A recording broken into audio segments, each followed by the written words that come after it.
This week with us on Internet Killed the Video Store is Jamie Coletta, founder of No Earbuds PR. Got over a decade of experience working to build exposure for DIY musicians. A little bit of a rundown of her roster currently. Bartees Strange, Chris Farron, Dogleg, Downhall, Foxing, Glass Beach, Jeff Rosenstock, Jupiter Styles, Kississippi, Origami Angel, Phony, Pool Kids, Prince Daddy and the Hyena, Rat Boys, and the Wonder Years. Damn.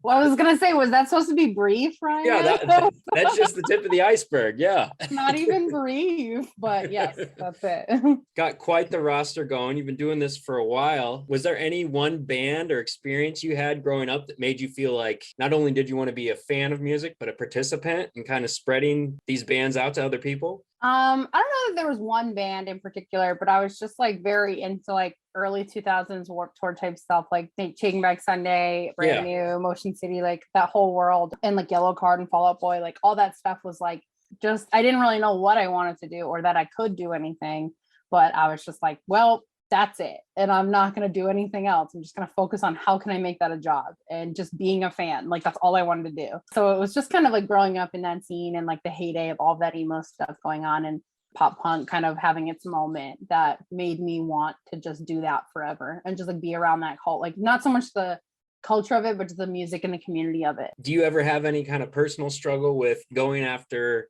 music that you prefer as opposed to finding stuff that has more of a mass appeal? Like, do you ever struggle putting No Earbuds above your own personal taste? I feel like what I do run into is like I have had times where like I personally love a record so much and I want to work on it, but I don't think it's going to be the kind of thing that will connect with music writers and journalists. So or it's like a great record, but there's nothing else to talk about really. And it's just like, I struggle with that where like, I want to help everybody that I love. And sometimes that means like helping navigate through all that murkiness of media and sometimes it not being really meant for that.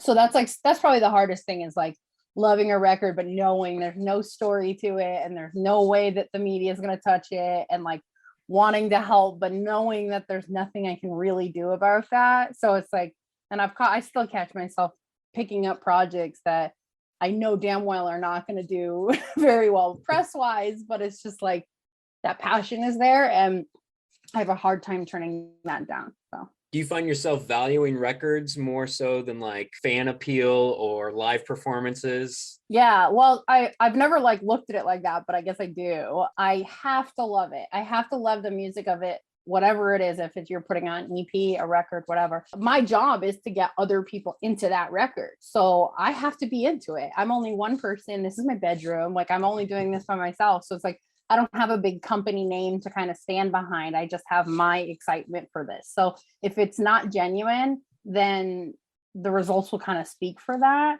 So for me, it's just like I tell everybody, even when it's like a band I know, it's like I still need to hear the record. Like I still need to hear what it is I'm working on musically, because if it's not something that I want to put on and listen to myself, how am I going to convince anybody else to do that?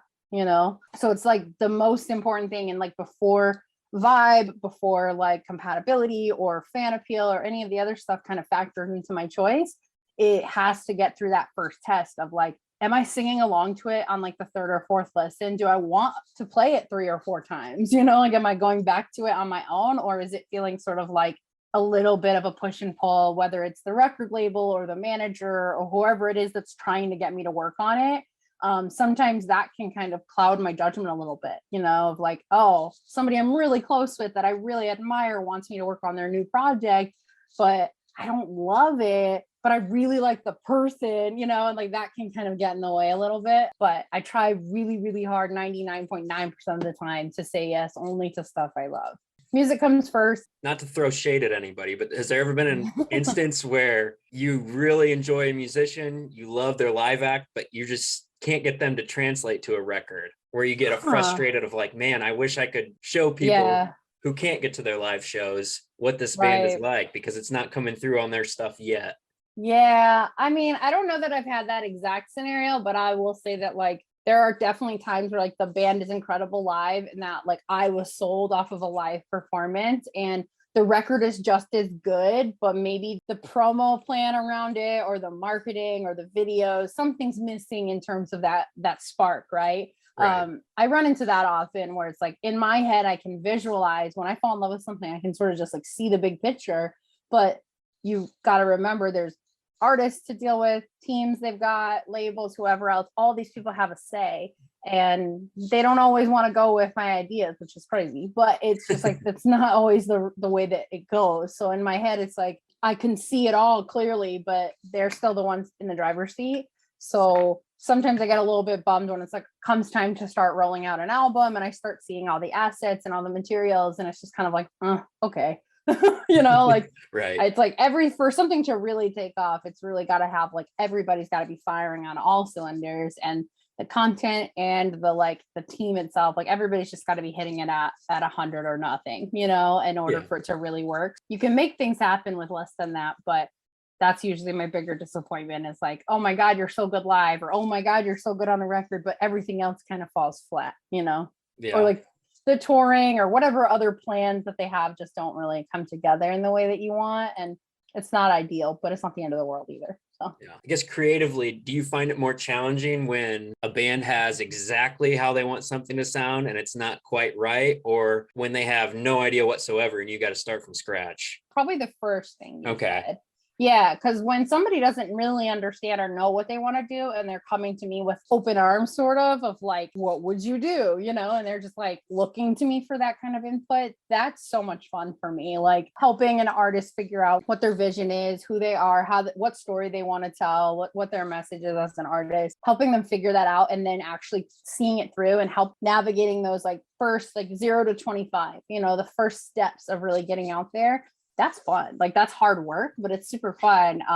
Whereas if somebody knows exactly what they want and who they want to be perceived as and all of these things, sometimes that helps, but other times it's like they're closed-minded to what else could be happening for them. So I've definitely had bands who think they belong in one genre or another and their fans are here or there, and they don't want to do anything that doesn't fit that mold. But then you're sitting there like you're turning down people who could really be fans, by not serving them, not promoting yourself to them in a different way, or going on tour with those kinds of bands. So I feel like that is something that's just frustrating, frankly. Is at the end of the day, your goal as an artist should just be to get as many people as possible to listen to your music and come see you and be a fan. So why when bands and artists get really picky about that stuff, it's like you can't choose, like land where you land, kind of. So that's definitely more challenging to work on. All right, so let's talk a little bit about your story. How did you get started in music promotion? You talked a little bit about the early 2000s music scene. How did you take those first career steps with college, internships, stuff like that? I went to a college that had a music business program. Okay. And it wasn't anything like, honestly, the ones that are out today are way cooler. But it did its job in terms of getting internships and starting to do stuff like that. So I landed, my first internship was actually just in the publicity department of a major record label. And before that, I didn't really know what publicity was. And it sort of was like the thing I had already been doing as far as telling people about things I loved and the music I loved and getting them excited. So sort of just landed in it and then followed it from there. And when I got out of college, I moved to California and I worked at RCA for a while in the publicity department. And after that, I worked for an indie label as well for 5 or 6 years before that label laid everybody off and got to where I am now, which was just sort of like, okay, I have no job, but I have all this experience and all of this excitement. And at the same time, bands were hitting me up trying to hire me. And I thought, fuck it, like I'm going to bet on me and I'm just going to try to start something for myself and see what happens. And now I'm 3 years in and it's going pretty good. So that's awesome. It was, that's a nutshell version for sure, but it was 10 years of just truly a lot of bullshit, but was able to just pick up stuff along the way that I applied to my work. And I just always kept the same things at heart. Working for other people, you can't choose who you work with, but I tried to find something to love about every artist I've ever worked on in those days. And even if I didn't love the music or it wasn't exactly my type of stuff, I would just be like, oh, I'd find something. That one song, I really like that bridge, or I'd find something to hook onto. And just kind of did that over the years and applied everything I learned to all my work, and it's doing okay now. So Yeah, still absolutely. employed by myself. So Well, I remember even, I mean, it had to be strange. It was such kind of a public ordeal when you were let go. And I think it's like a 10-minute meeting, you said, basically, start of the new yeah. year. How far into the job hunting process before you realized you didn't want to work for anyone else? You wanted to do this on your own? Every conversation that came up, I like ran its course. I talked to people over and over again, trying to feel out the job until it got to the point where I was like, and that whole thing probably took like 6 months. So if I was laid off in like January, then it was probably like sometime in the summer that I was like, okay, none of those jobs worked out. Now what? And Right. at the same time, I was getting freelance work. So it started more as just like, well, fuck it, I'll just come up with a brand for it so that it's not just my name, on everything. If that becomes something later, cool. If not, also cool. And we're coming up on 3 years, and it's like I've learned so much just about what it is, and what it can be. But when I started it, it was full on, just like, I just did not, every conversation I had, I was like, these are very nice people offering very good jobs. But for some reason, I just felt it in my core that like none of that was my path. And it's super scary to make that call, but I just did. I just had to do it. Just like, it was either that or go work for another guy. Honestly, I didn't speak to any women leaders who would have hired me. I don't know. Like, I just wanted to try something else and try like betting on me and just doing my own thing and seeing if it worked. And if it didn't, I would call all those motherfuckers back up and, and get my job back, and then call anybody I could. But in that moment, it was just like, no, do or die, like try it, fuck it. If it doesn't work, you can just find a job, like everybody else in the world, but it works. So, or it is working. I don't want to jinx myself here. Right. No, I mean, yeah, you had a really good year last year with 2020, starting off with AJJ had a great new record, Rat Such a Boys, good record. awesome new record, probably two of the biggest debuts of the year with Dogleg and Bartees Strange, had a baby due in March, and then the pandemic hit. So you've got all the existing pressures of starting your own business. And then add on top of that, unprecedented circumstances that no one's ever seen before. You've got a baby to take care of. You're responsible for all these albums and bands that have come to you, trusting you on your own. That is an insane amount of pressure. Yep. So take us through kind of your thought process then when you've got all this stuff on the cusp and it looks like the world's going to stop. What's funny is like for a second I was super scared and I thought like, oh God, like if this is as scary as they're making it sound out there, then I don't know, this could be 5-6 years of my life, that I have to figure this out. But after like a month or two of it, honestly, I just sort of started to see that like what I provided for bands was much more in demand than I would have thought. They couldn't go on the road. And so now, especially the ones like you mentioned that had new records out in that year, like they couldn't go promote it in the way that they were used to promoting it. So I became someone who a lot of people actually came to, and, I helped navigate not just the ones about, but just I talked to any band that needed help that year and just really like tried to help them figure out what it is they could be doing online to make as much of an impact as they would have on a 30-day tour around the country or flying to Europe for a month. Those are huge things that you miss out on, but people I think figured out like, okay, well now we need to know how to build our community online more than ever. And so that was actually kind of cool. And I was able to like help navigate all this craziness. And in the moment, you're just going along with it, like you're just every day waking up being like, what's going on? What's the latest? How can I help? In the moment, you don't feel like you're really doing much. But in the end, at the end of the year, you look back and you're just like, whoa, did we just roll out like all these albums in the middle of not being able to tour and the news cycle being so crazy and the election and all that crazy? It was just a crazy time, but what can you do? You kind of just have to keep going. And I think you saw probably a lot of people either like move on and not do music stuff anymore, or artists who were like, all right, well, when it comes back, I'll come back. For me, I was just like, no, I'm just going to keep going. Like, we're just going to keep pushing through this. And to my artist, it was the same thing. It was, with Bartees, it was crazy because we had all these plans to film music videos and all this stuff. And then all of a sudden he had to make those videos in his room, and we had the director on Zoom just like this. And they shipped him all the lights and all the camera stuff. And he filmed it all himself, with their direction over the computer. And it's like, you just have to figure it out. And those are times when, the people who are not cut out for this kind of stuff, you can find out like they kind of fall to the wayside, whether it's people behind the scenes or artists, but the people who are cut out for this kind of stuff and are really like meant to be somebody you hear about, they found a way. You know, we all found a way, but it was certainly a crazy year, that's for sure. That's wild. So Bartees was basically running the shoot with a Oh yeah, that Boomer video moderator. is all him. Yeah, those Wow. videos are all him. Yeah. That's like the craziest thing, but it was like what could we filmed them, I want to say in like May. We had to roll this album out. We weren't going to stop it. It sucked that he wasn't going to be able to tour, but we also felt like nobody knows who you are yet anyway, so it's like kind of a good spot to be in. And we just ended up going out there, and he just like everybody wanted to talk to him. And that record, I mean, it's the music. That is like 99% the music, 1% me.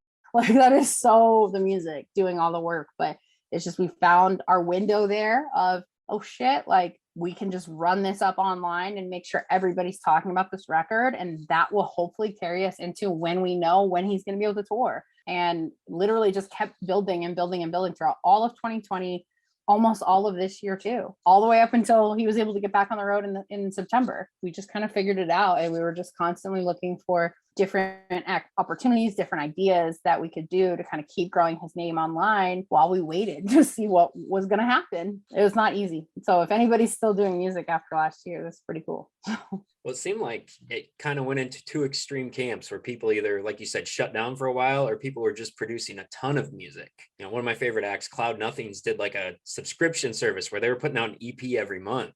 Holy shit. That's awesome. I guess, do you ever fear that bands are overexposing themselves with how easily accessible they are now with social media and everything? Like, hey, maybe don't release every song as soon as you record it.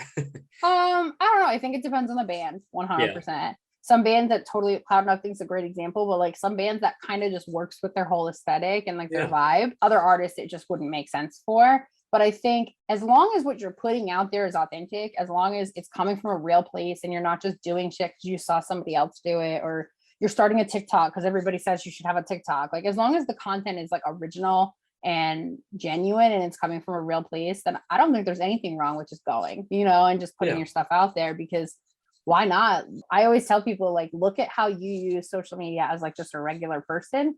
And when you're scrolling, how many times you actually stop, you know, like you're just going. So it's like, if you think about that, then in order for you to see my band name or my artist name that you've never heard of before, by the way, brand new, in order for you to see that and have it have an impact enough for you to slow down, right? And all I'm asking is for you to slow down and click something. And so it's like, in order for me to get you there, I've got to make sure that as you're scrolling, you see it 4 or 5 times. That's how you can kind of get through to people, is when you start seeing things over and over. So the frequency of your content, and whether you're releasing EPs every month, or you're doing like music videos, or you're doing like Rap Boys did their big 24-hour telethon for Halloween last year, whatever it is you're going to do, as long as it's coming from that real place, then I think it's okay. It's when you have people just trying to kind of put shit out just to put it out, you know, that's when it's like, we can see that as people. Like we can tell when you're just kind of pushing it for your manager's sake or whoever told you that this was a good idea, you know?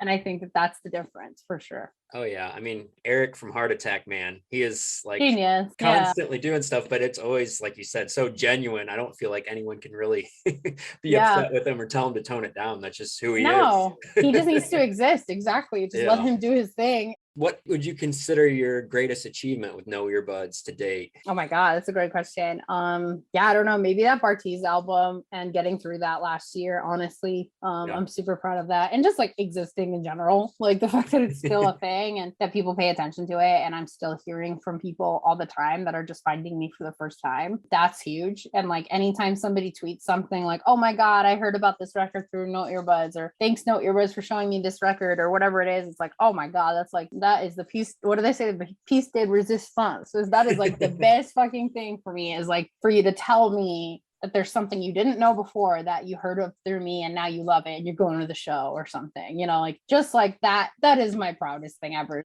Otherwise, I mean, earlier this year we did a charity compilation and in February, and I had a bunch of bands on the roster cover each other, and we just put it out through Bandcamp, and I raised like $3,000 and we donated it to Last Prisoner Project. So that was pretty cool. I've never tried anything like that before. I would like to do it again sometime, maybe, but it was a fun experiment. So that was pretty cool. But yeah, I think just getting to this point, being an actual company that has, I'm hiring somebody. Like that's crazy. You know, like the fact that I can have an employee and I can like, people still want to hire me and want to bring me onto their team. That's the best thing. Do you have anyone from that early 2000s era that would be like a dream get? Well, so I did for a long time. I was really into the format. And when they were going to do those reunion shows, I actually landed the PR gig for it. And so I helped like announce it, and I was supposed to work on the press around the shows and do all this stuff. And then the shows got postponed, and now I don't know that they're ever happening. I'm not sure, but that was like so sick. But I think if any of the other ones like that I loved hit me up, I don't know that I would work on their stuff. Yeah. It's crazy, but like I don't know that that's my place. I think my place is with newer artists, new names, or like artists that I can kind of help develop from that first point, like a Bartees or somebody that's just like getting started, and I can help them in those, you know, form their career basically. That's the stuff I love to work on. I think when a band is already kind of at a certain point, I feel like I'm happy just being a fan, you know. But I don't know. I feel like if Taking Back Sunday wanted me, I would do it. Like I don't know if I would work on a Fall Out Boy record. Like that's the thing. The ones that keep putting out music, those are tough for me. One band that I love and I actually do work for is the Wonder Years, but I've been a fan of theirs since college, and I feel like as time has gone on, I've just rolled with them and grown with them, and they were actually the first band that hired me when I got laid off. So that's awesome. That was pretty sick. What would you say would be your most difficult situation you've had to navigate with No Earbuds? I mean, I feel like the pandemic is too easy of an answer, but that was pretty scary for a minute. But I think if anything, it's always a challenge to make sure that I'm getting the attention of people, you know, and just like fighting for that attention and staying relevant and staying connected to DIY and what people are listening to on like that super lower underground level, and really like keeping my ears out, but also running a business and also having a kid and also all that stuff. It's kind of just like everything always is my answer. That's the most challenging part. So you didn't have to have any hard conversations with like AJJ, like, I know you guys want to change your name, but everybody knows you as this, or like, Jeff, you can't give all your music out for free. Okay, to answer specifically, I did have a conversation with AJJ when they changed their name. Oh, okay. And that was years ago, and I did not advise against it. I think, you know, I advised about the potential issues, you know, but the way I see about name changes and stuff, it's like, if you want to do it, like, who am I to tell you not to? You know what I mean? Like, it's your project. Another publicist somewhere would be more like strategic about that kind of stuff. But to me, I'm just like a person who cares. And if the name makes you uncomfortable and you don't want to use it anymore, change it. I don't give a fuck. It's your thing, you know, like we'll make it work. There will be challenges of making sure everybody knows you have a new name and all that bullshit you have to go through, which we did. Like for like a year after, we were constantly like having to update information and do all this bullshit. But at the end of the day, it was the right choice for them, and that I have no issues with that. And Jeff can always and forever give his music out for free with no complaints from me. I will never complain. Oh, I was going to ask you about Foxing. Apparently, they had a little bit of a beef about a Pitchfork review. I wasn't aware of it. I think it was something that got squashed like in the time I was at work, and then I got on Twitter and everybody was sifting through the aftermath. That was awful. I don't need to call anybody out or anything, but that was rough. But I had nothing to do with that shit. They just got an average-ish review written by somebody who doesn't really know the band as well as everybody would have hoped. Right. And the band was fine with it. We were cool, but then the internet just kind of like did its thing, you know. She's a little bit of a barker. Oh, that's all right. Okay. I'm dog sitting right now, so I was kind of expecting that to happen to me at some point. Yeah, that was like none of us cared, but the internet did, and like it just started, and it was just like, oh, it was awful. I just stayed offline all day. Yeah. Everybody was like, oh, Foxing's publicist good. It was just awful. I was like, no, this is so stupid. We don't even care. Right.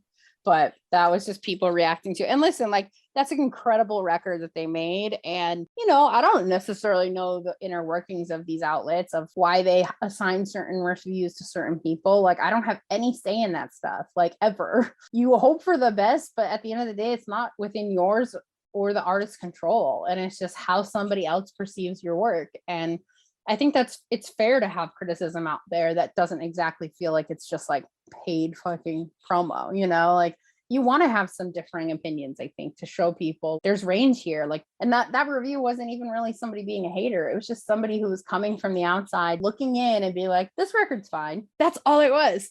Yeah. People are so passionate for that band, and it happens all the time. Like, fans online are just so passionate about the things they love that they'll go to war for something like that, even though the artist is like, no, it's fine. Like, yeah. It's just the way it is. It was very dumb though. I'm glad you didn't have to see too much of it. So is that the PR strategy, since there is such a constant news cycle? Just sit it out, let it blow over, and they'll find something to be bad about later? It totally depends on what's going on. Yeah. But yeah, it totally, if it's something more serious that requires your attention, that's different. But in that moment, for me, I was just like, okay, like this is so dumb. But I think I tweeted a GIF of, maybe it was it Michael Scott, like walking into a room and then immediately walking out. Or no, it was Daryl from The Office. He's like opening the door, looks in, and then leaves. And I tweeted that because I was like, this is how I feel about this. It's like, y'all are acting stupid, attacking Pitchfork of all places. Like, they're not gonna listen. Like, it's so dumb. But yeah, if it's something more serious, that's like the internet's going crazy over something, or like an allegation or something, like I take that stuff way more seriously. But that was just so dumb. It was so dumb. So do you have any kind of signed agreements with your artists to where if something does come up nefarious, you can terminate at any point? Yeah, no, I don't really do contracts. If you do something shitty and I don't want to fuck with you anymore, I'm out. Yeah. That's straight up. We're real people over here, like this is real people stuff. And so if an artist of mine, I find out something about them, or if something goes public, I try to first understand and try to get like all the information and figure out like what's going on. And then from there, I can make my own call. Is this a situation that warrants some kind of statement, or like, can I help you navigate this in some way? Most of the time that's what happens. But if it's something where like the person's accused of something terrible and I am like just vehemently not okay with, then it's like, yeah, no, I can't help you. I'm not a brand publicist. I am here to work on your music. And if I find out that you're doing some shady stuff, I don't want anything to do with you or your music. You do you, but I'm out. And I think for me, that's the best way. It's just like treating it like a human being and just hearing all the information I can first, and then making a decision from there. If it's something I want to take a chance sticking around with and helping through, or is this something that is far beyond my help? And it's just the kind of thing where like, hey, you did some fucked up stuff. You probably should talk about it, but I'm not going to get involved. Because most of the time that's just like, it's not stuff that I feel comfortable advising anybody on, especially if it's like a shitty allegation. But luckily I have not had that happen too much. So it's only happened a few times and it's been a bummer, but it is what it is. So have you had any conversations with the developments on the dog leg story? No, and I definitely don't want to talk about it. Okay, that's fine. Definitely not. It's not great for anyone involved. I think that's something that if anybody is checking this out that goes online when that kind of stuff happens, just know that like there's a lot of people who get middle of the night phone calls or some bullshit. Like, I was taking my son to gymnastics class when that broke. And that was just like, fuck, like I'm trying to do a nice thing here and like just help bands that need help and help kind of get your music in front of people. So when stuff like that happens, it definitely just sucks. There's no way around it. So you seem to be very focused on DIY culture. How do you feel about mainstream acts like Ed Sheeran proposing a metal album, or Machine Gun Kelly kind of appropriating DIY culture into the mainstream, or Adele backing up vinyl plants with 500,000 copies? Well, that's just annoying. I mean, that's capitalism, right? That's a whole other avenue you can go down. It's not Adele's fucking fault. But the other examples you gave, I didn't even know Ed Sheeran wants to do a metal album. That's hilarious. I'd listen to that shit. Like, I don't know. I feel like it's one of those things where it's like, nobody owns any of this stuff. This is not ours, like, this is our scene and this is where we found community and where we found our kind of people. So fucking what if some dumbass wants to go do this and like put it on his record and have it be his brand for like an album cycle? I feel sort of like at the end of the day, everybody being into Machine Gun Kelly doing the pop punk thing, or like Travis Barker being on every fucking song, that is a positive for people who are still doing pop punk and emo music, honestly, because now there's an avenue for you to get in front of people that would have never listened to your music or even heard about you. Now those artists are bringing that kind of thing back into popularity and into culture. So it's like, now you have an opening. Do I think that dude's lame as fuck? Yeah, hell yeah, I do. But whatever, let him be lame as fuck. Like, Avril Lavigne coming back means there's an avenue for a lot of cool younger bands with women in them. all these things matter. Willow Smith like popping off means Meet Me at the Altar gets to fucking have a spot, you know? And it's just like, try to look at it like glass half full, and like, you don't have to be a fan of those people. I don't have to like Ed Sheeran doing it. That sounds just like fucking hilarious to me, by the way. Did he really say that? That's hilarious. That was the reported quote. Yeah, he wants to make a metal album. I'm way more interested in that than anything. I say let him do it, dude. I say let him try. Like, yeah, let's hear what he does. I don't know. Like, that's that kind of thing. Like, who are we to be like, that's ours? It's like, no, it's not. Let this guy go make a metal album. If it's terrible, it's hilarious. And if it's great, holy shit, it's a great record. like, I don't know. It's just kind of funny to me. But I just see it as like, if the mainstream can get into it, then it leaves an opening for everybody on the more underground or like DIY level to kind of find their place too. I always tell people The Offspring were my gateway drug into punk music. There you go. Yeah, exactly. And you probably saw it on like MTV or some shit and like loved the singles and then got into the band. And it's like, yeah, that's how it happened. So the fact that all that stuff is kind of like trendy right now, I'm looking at that as like a positive. Like the alt TikTok hashtag is one of the biggest ones on the platform, you know? And it's like, that's because this thing is popular again. And that's kind of cool, you know, like that's good for us, you know, and you can kind of use that to your advantage if you're smart. So you mentioned The Office earlier. I know you're a huge fan. Yes. Can we get your top 5 power rankings Office characters? Oh, okay. That's tough. I think I'm gonna have to say Michael's my favorite. Dwight, Daryl, Creed, maybe Aaron.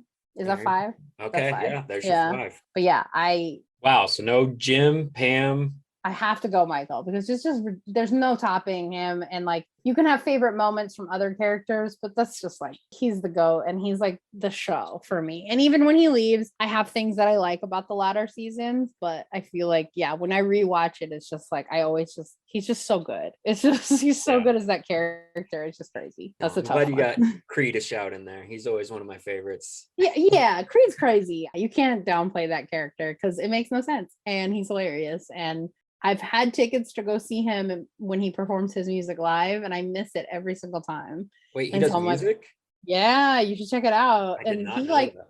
he did like when he plays on the show, like he's playing, that's him, you know, like, and he has like a folk band that he's always been with. His real name is Creed Bratton, like that's who he is. There's like that. He's just such an interesting character. Both as an actor and on the show, but he's got to be in there for sure. Yeah, I think they said Kevin was like the #1 paid star on Cameo, yeah. Really? He made wow, more than anyone else on Cameo last year, and he goes to all these like celebrity golf outings, and he's friends with Aaron Rodgers. Yeah. I see that on my like I follow him on Instagram. I see that all the time. But I actually got for my birthday this year, Bartees and the person that I manage Bartees with together, they got me a surprise gift for my birthday, and they had Andy Buckley, who plays David Wallace. Oh yeah. He sent me a cameo, and it was just unreal. It was basically, he treated it like he had a band and he was trying to get me to work the press, and he wanted to hire No Earbuds, and it was like the cutest fucking thing ever. Yeah, it was incredible, and like I'll never forget that. I get all flabbergasted when I think about it because I'm just like, David Wallace. Oh my God, it's like a 14-minute cameo. It's crazy. It's wow, so I didn't cool. know they went that long. They don't. They do not. I promise you they don't. He just like was on one, and he sent a follow-up video afterwards. Wow. It was like too effing funny. I was like, I don't know how we got this lucky or if he does this for everybody, but he goes above and beyond. No question. That's awesome. But I would love a Kevin one. I didn't know that about him being the most paid person on there. That's hilarious. Yeah, he's like $300, not cheap. No, and it's weird just to think of all the personalities on that show. He's like the guy rubbing elbows with NFL quarterbacks and making cameo videos. Yeah, but you know what? It's because he's out there. It's because he puts himself out there. I feel like there's other people who are more like that. They all kind of have their things, but I feel like Kevin definitely, or Brian, he definitely just like utilized his character. He knew, he was like, I'm not going to have another role that like gets me to that level. So I might as well just like milk the shit out of it and just do a bunch of stuff for, you know, he's writing a book now and he has a podcast. Like he's done a bunch of Office stuff. So we are easing into the holiday season and we're going to be doing a Festivus themed episode coming up here shortly. So we're collecting our Festivus airing of grievances. Okay. I wanted to ask if you had any grievances you'd like to air, entertainment industry or otherwise. Floor is yours. Oh God. I want to put the whole like live music industry on notice right now because I think everybody rushed back to having shows again very quickly. And that is stressful as a person who likes to go to shows, but also as a person who's working and managing artists whose safety depends on like how these shows go and like what policies are being put into place and how it all works. And I think it all just came rushing back and people are just eager to be on the road and don't care about the protocols and don't care about the rules, whether that's venues, artists, whatever. I just think everybody on that side of things needs to like take a second and like breathe and like really make sure that you're able to do this safely and understand that going back on the road this early means you have to make some sacrifices, right? Like you can't be fucking around anymore. You have to be like super safe and super careful because you're traveling. You're bringing whatever you pick up one night, you're bringing it to the next one. It's not so much a grievance as it is just like, y'all get your shit together and let's be careful. And maybe like venues need to chill for a second and come up with their own policies and protocols to keep people safe before they just start selling the full venue, you know, and selling out every ticket or something. But that being said, I've only been to one show, so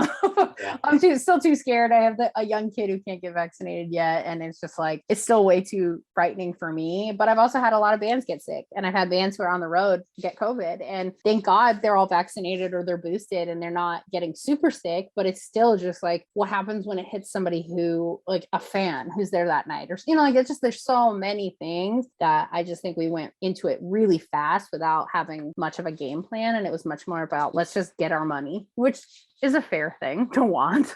I just, you know, I feel like I'm starting to see artists that don't need live music, you know, that I'm starting to work artists that don't need it as much as they used to and are finding ways to make money without it. And so it's like I think the whole live scene needs to kind of be ready for artists to start steering away from it because it's not going to be super safe. If you can find other ways to be profitable online, why would you risk your safety? That being said, I have like 3 shows coming up in the next 2 weeks, so I'm still going. But I've been very selective, so and I'm going to be very nervous the whole time, but it'll be fine. Do you think bands are feeling a pressure to not miss out on the opportunity now that shows are coming back? back? Definitely. Yeah, I think it's like everybody was waiting to see the first couple of tours. And then once a few of them went out, then it was like, okay, fuck it, let's go. Everybody on the road, my own artist included. And I encourage it, you know, but the safety stuff has to come first. And you've got to be super careful about it. The Wonder Years are a great example of a band that they're going to have some tour announcements soon. And like they're delaying the announcements just to make sure that they get all the venues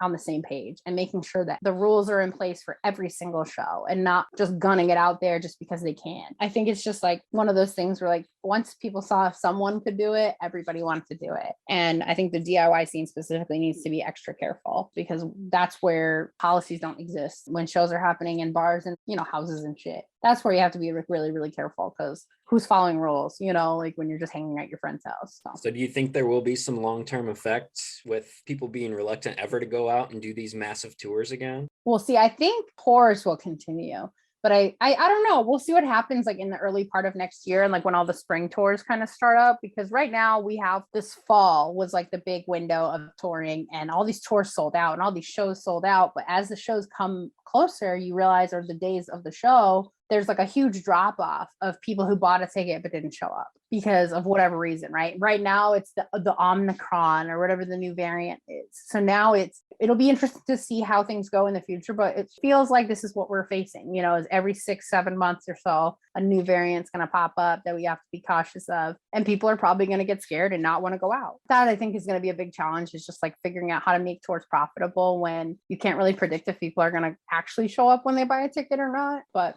that's only stuff we can figure out as it happens. Again, it's just like, there's no rule book for what we're dealing with. Everyone's just got to kind of figure it out one step at a time and just try to keep everyone's safety at the core of whatever it is we're going to do. All right. Well, I think that about does it. Is there anything else you want to share with us? You mentioned your charity compilation earlier. It looked like you had a new single out with Downhaul covering Oso Oso. Is that part of a new series you're doing? That was sort of like, I really wanted to do a second comp this year, but it just didn't work out. So they had been really quick to get me a track for a second comp, and it was really good. And I was like, want to just put it out as a single? And they were like, yes. So awesome. I have one more of those hitting sometime in the next couple of weeks. And then, then that's it. But one thing next year, I'm definitely like, or kind of starting now, but I'm going to have a lot more playlists going out. Right now, I just usually make one, but over the next few months, I'm going to start switching that up so that I have about 5. And they're all going to kind of have different feels and different tones to them so that they're a little bit more purposeful. So I'm excited about that. And I've been working really hard on that with my husband, who's a music curator for playlists. So he's been really helpful. But yeah, that's about it. And yeah, 3 years is coming up. So I'm just going to be still doing my thing. And next year, a lot of new records from a lot of the people we've talked about. So just very excited for all of that. Maybe a Prince Daddy album before the end of the new year? Nothing before the end of the year. No, Okay. But stay tuned because Okay. I will say that is a very exciting one. Awesome. Great. I'm excited for that. Yeah. I don't know when. I can't remember off the top of my head, but it'll be at some point and it will rock. Awesome. Well, thanks for taking the time to talk to us today. Just being able to adapt and persevere through all this. Congratulations on 3 years with no earbuds. Thank you. And thank you for having me on. Thank you. Yeah. This was fun. Yeah. Thank you so much. No problem.